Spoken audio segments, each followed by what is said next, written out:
ஆப்பிரிக்க புராண சிறுகதை சிங்கமும் சிறு பறவையும்.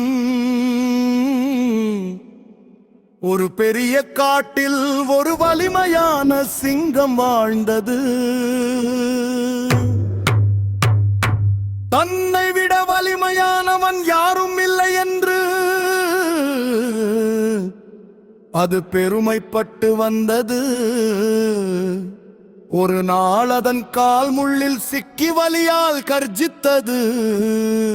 அப்போது ஒரு சிறிய பறவை வந்து அந்த முள்ளை மெதுவாக எடுத்தது. வலி குறைந்த சிங்கம் ஆச்சரியப்பட்டு கேட்டது, நீ இத்தனை சிறியவள், எனக்கு எப்படி உதவினாய்? பறவை சிரித்து சொன்னது, அளவு பெரியதா சிறியதா என்பது முக்கியமல்ல,